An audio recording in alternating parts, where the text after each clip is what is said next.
2009లో Domino's pizza was sucking. నిజంగానే మా pizza అంత గొప్పగా లేదు. హాయ్ ఎవ్రీవన్, ఇవాళ మనం డామినోస్ పిజ్జా ఎట్లా తన యొక్క సర్వీస్ డిజైన్ అప్లై చేసి టర్న్ అరౌండ్ తీసుకుందో చూద్దాం.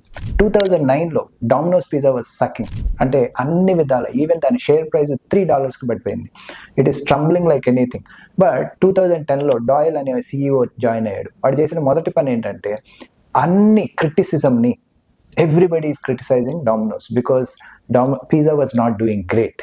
అలాగే కెచప్ బాగాలేదు, అందరూ దాన్ని బ్లేమ్ చేస్తున్నప్పుడు ఈ బ్లేమ్ని కామన్గా అయితే ఎవరైనా ఏం చేస్తారంటే మార్కెటింగ్ టీమ్ని పంపించేస్తారు ఇంటికి. వీడు ఏం చేశాడంటే ఈ క్రిటిసిజం అంతా తీసుకుని he started accepting it.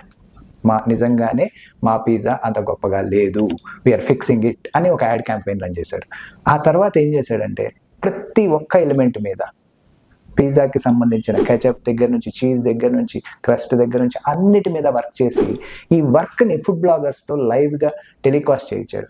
Same time అతను యాప్ను కూడా రిలీజ్ చేశాడు. ఈ యాప్లో కూడా కస్టమర్ ఎంగేజ్మెంట్ని ఇంప్రూవ్ చేశాడు. So people can order through app first Domino's పిజ్జాలో.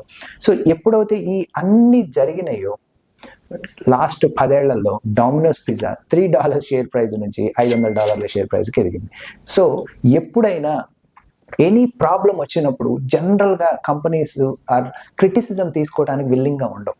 కానీ గొప్ప CEOs ఎప్పుడూ కూడా క్రిటిసిజంని తీసుకుని they turn the tables and make the product great again. So that's the real thing. So మీకు కూడా ఎవరైనా క్రిటిసైజ్ చేస్తున్నారంటే don't take it as a bad thing. It is the time for you to change your self for a betterment. Take it as a challenge and understand whether it is true or not. If it is not true, మీరు వదిలేయచ్చు దాన్ని. నిజంగా ఆ criticism నిజమైతే, దానిలో మార్చుకోవాల్సింది ఉంటే, you have to work hard, turn the tables and make it for your betterment. Thank you so much for watching. Keep watching Leapfrog Design School.